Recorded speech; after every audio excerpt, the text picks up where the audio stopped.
Donc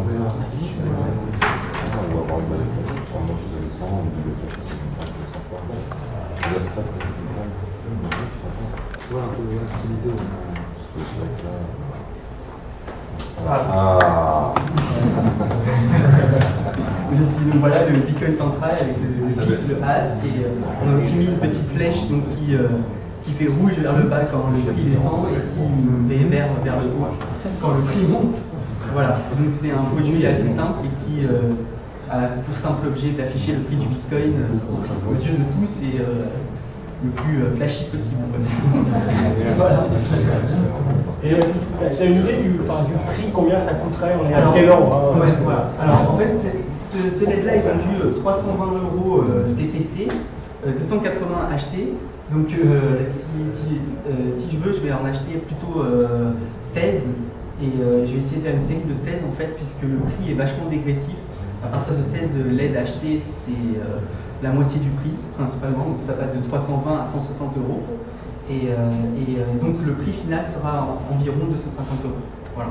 Même avec le case et tout le travail Ouais, c'est ça, parce qu'en fait le produit est déjà, le contrôleur est déjà fait par Expart. D'accord. Donc il suffit juste de rajouter une Raspberry Pi et une case. Voilà. Donc je pense que c'est dans les cordes pour arriver à un prix de 250 € si on arrive à un certain niveau de production. Voilà. Voilà, donc merci à tous et je le remets ici.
Donc on vous présente, on va faire très rapide parce que si on veut vraiment faire la démo, il faudrait qu'on ait un peu plus de temps. Donc on va passer très rapidement, essayer de vous faire au moins une partie du process. Donc l'idée de proposer un service de kiosque de vente Bitcoin en marque blanche pour des espaces comme la maison du Bitcoin ou des magasins type Fnac ou Darty. Donc maison du Bitcoin c'est des pros, donc ils n'ont pas besoin d'un outil très simple. Ceci dit, si c'est les hôtesses de chez Darty qui doivent utiliser le système, il fallait simplifier les opérations. Donc on a une petite présentation du service. Si on déroule anonymement les textes, c'est pas grave, tout simple. On a la possibilité donc, pour la société intéressée de s'inscrire. Donc on a triché, on a déjà inscrit la maison du Bitcoin. Voilà, donc bon, alors pas mal d'informations, notamment pour la partie KYC. Si on descend un petit peu, encore perfectible, mais le type d'approvisionnement qui sera choisi. Donc on a pris la solution qui correspond à celle de la maison du Bitcoin, qui a déjà quelques Bitcoins. Donc on pourra choisir, j'ai déjà des Bitcoins, je les envoie sur le kiosque Bitcoin. Je veux acheter des Bitcoins et les stocker. Je veux utiliser un service, le service broker BitKiosque. Je veux utiliser un service broker ou une plateforme type Bemium ou autre. Je pense que Darty sera plus sécurisé, d'avoir ses fonds sécurisés dans une banque qu'ailleurs, ou pour des gens comme la maison du Bitcoin aussi, je m'occupe moi-même de mes transactions. On choisit ensuite son kit, donc on n'est bien sûr pas sur un système de lecteur, donc ce sera un kit avec une petite imprimante et un petit lecteur de cartes. Et ensuite, on passe sa commande, donc on va tout de suite se loguer. On reçoit, nous, en tant qu'admin, une demande de création de compte. Donc on est bien sûr on travaille avec les techniques, tous les accès sont sécurisés sur carte à puce. Donc là nous on va pouvoir entrer notre code. On a implémenté VitalD, donc le log est assez rapide. Donc là on a 2 comptes qui sont approuvés, donc c'est bon pour la maison du Bitcoin. Donc maintenant on va se connecter, on va à ce moment-là nous créer la carte mère, la carte master de la maison du Bitcoin, envoyer son kit à la maison du Bitcoin et sa carte, et la maison du Bitcoin va se connecter sur bitkios.com, on va lui demander de rentrer sa carte, il va pouvoir, donc chaque opérateur aura sa carte à puce, et au bout d'un temps défini, de 1 minute, 5 minutes, sans action, effectivement il pourra remettre la carte. T'as une petite fenêtre en haut, voilà. Donc vendre, ça va être la petite démo qu'on va vous faire. On a un petit panneau de suivi mes ventes. On a le prix de vente qui peut être, si tu cliques dessus sur prix de vente, donc le prix de vente, chaque revendeur pourra définir le type de commission qu'il veut, soit une commission en pourcentage, soit en euros, soit sur le prix du Bitcoin, le cours en temps réel, soit sur le cours le plus haut des dernières 24 heures, ou autre. Donc diverses solutions qui lui permettra de mouliner un peu son offre. Sur les achats, donc là si on clique sur les achats, comme c'est la maison du Bitcoin, on lui a envoyé l'adresse qu'elle envoyait le Bitcoin.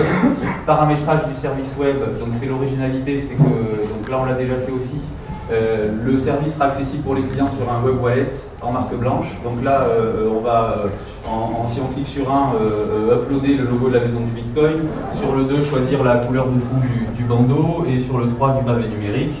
Et si on descend, on a la possibilité aussi sur le web wallet.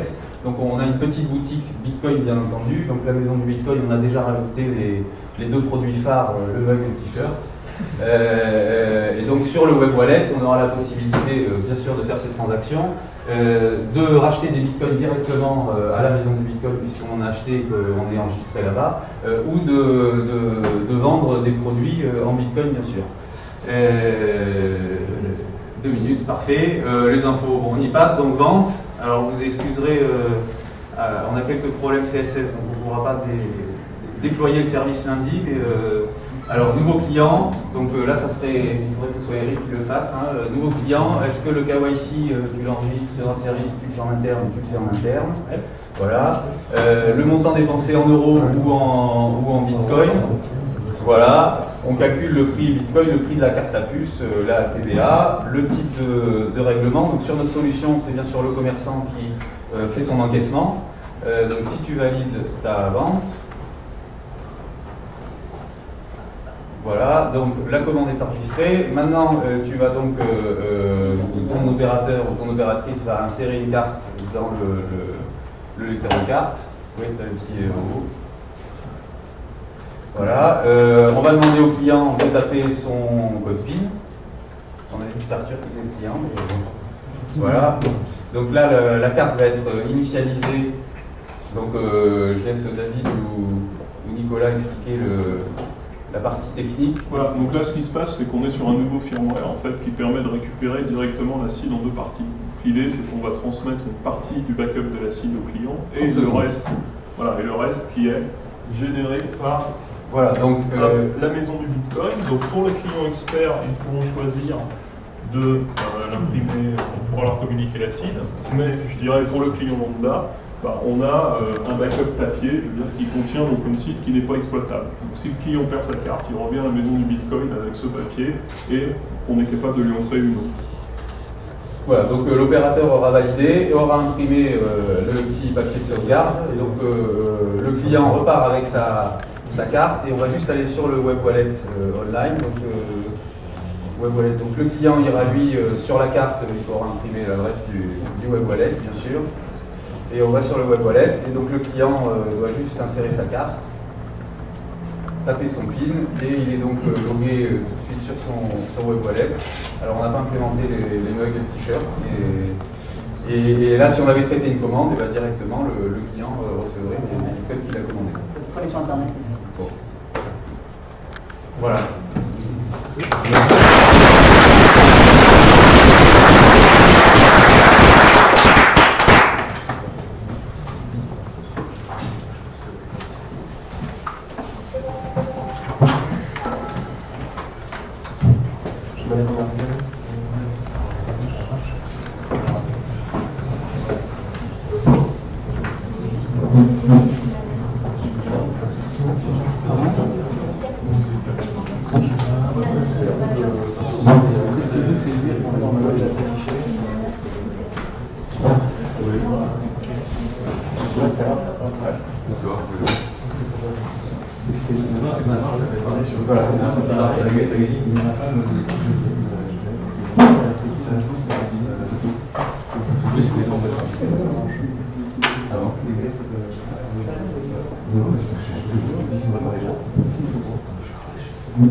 Ce week-end, j'ai bossé pas mal avec Thomas, je ne sais pas si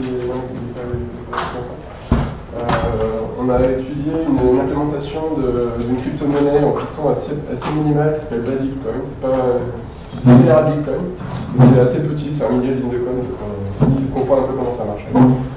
Sinon, hier soir, moi j'avais joué avec Namecoin aussi. Alors, pour ceux qui ne connaissent pas Namecoin, c'est une crypto-monnaie qui est un fork de Bitcoin et qui ajoute de nouveaux types de transactions pour, en plus de gérer le ledger des transactions monétaires, gérer une sorte de stockage clé-valeur distribué et qui a développé principalement 2 usages pour l'instant.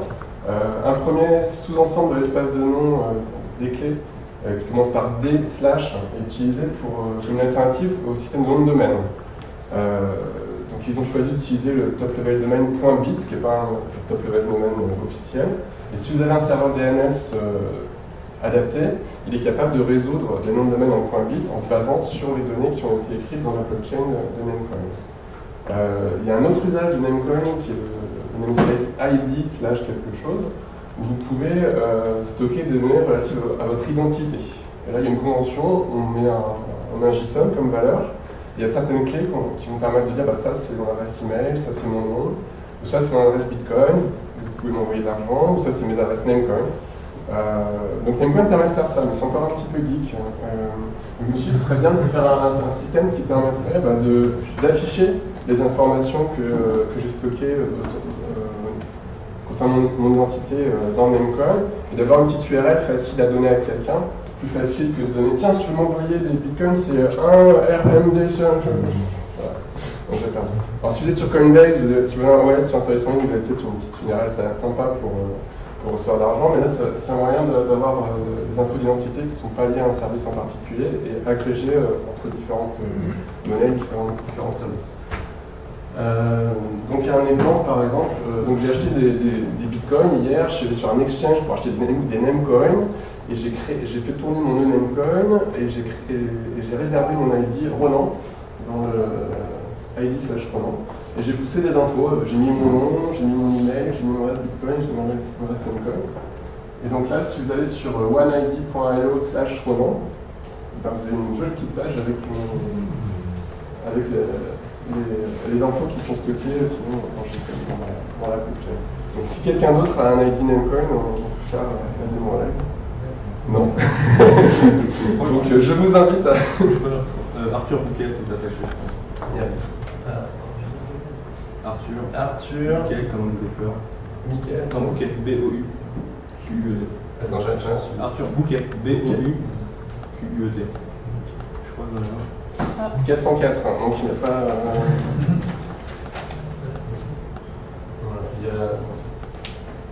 Je crois que ça c'est un des développeurs de Namecoin. Donc si vous avez juste votre ID, c'est l'ID qui s'affiche.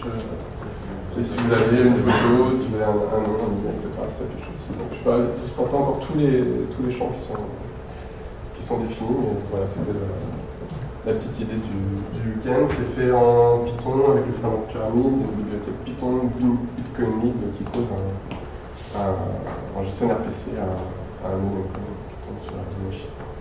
Voilà.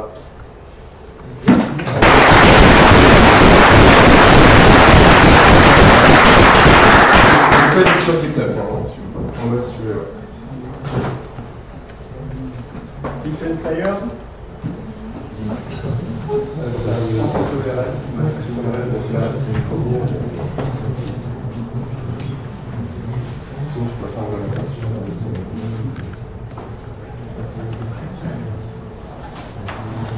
Bonjour à tous. Nous, notre projet, c'était de faire un flyer accessible à tous pour que tout le monde puisse comprendre le Bitcoin dans sa globalité. Et donc, c'est chose faite. Et je pense que la meilleure solution, c'est de le faire passer. Et voilà. Et sinon, si vous voulez, les PDF de notre flyer, ils sont sur notre page Twitter. Et il y a les petits liens, enfin, il y a nos pseudos ici. Donc, si vous voulez les PDF, ils sont dans la description. Voilà. C'est quoi ton Twitter? C'est écrit là. Donc, ouais. Tu peux le dire, hein, Est-ce que vous avez mis dessus en fait, donc, on a dit qu'est-ce que c'était et basiquement comment ça marchait. Enfin, on voulait que tout le monde puisse comprendre. Donc, voilà. Vous allez le lire et il y a de la non, on a mis zéro. Donc, il y a des liens pour avoir plus d'infos et tout. Mais il n'y a pas de enfin, sauf pour la maison de Bitcoin.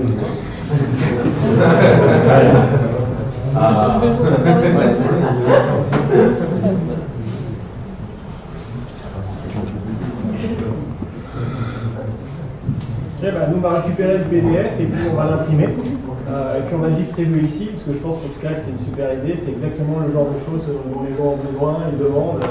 Donc voilà, pour une première approche, un premier flyer, c'est vraiment super. Et je pense même au sein d'associations, n'importe où, dans ce genre de choses, c'est exactement sûr. Voilà, donc voilà, super démarche en tout cas. On va dire que c'est une bêta de flyer. Ouais, ouais.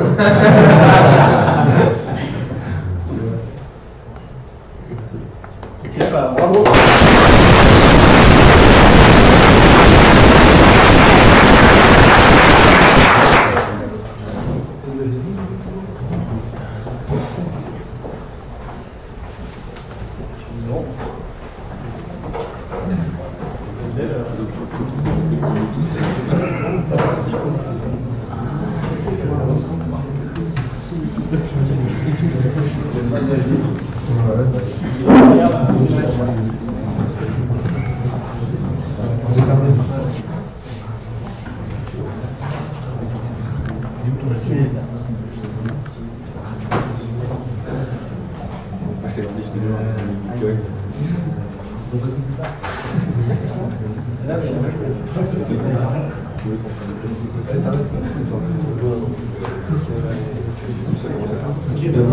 On est passé après pour enlever le point.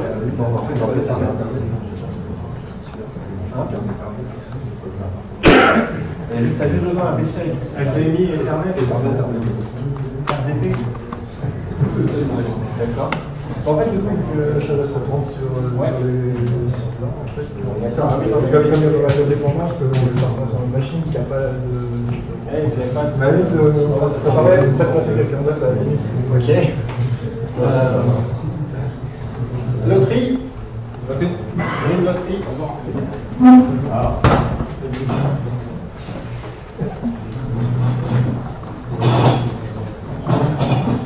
Vous avez besoin de projeter sur quoi?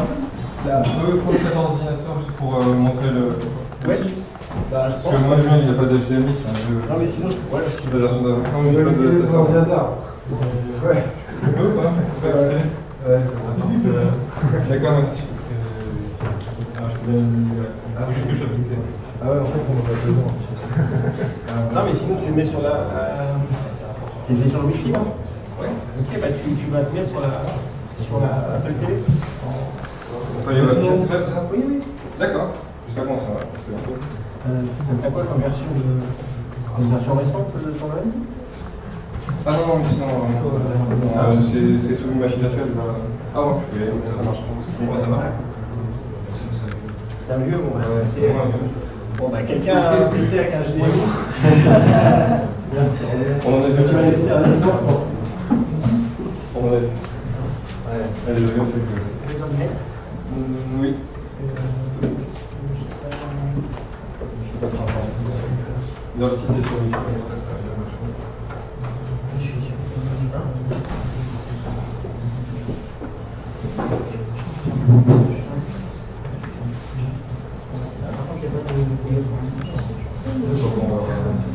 Ah oui.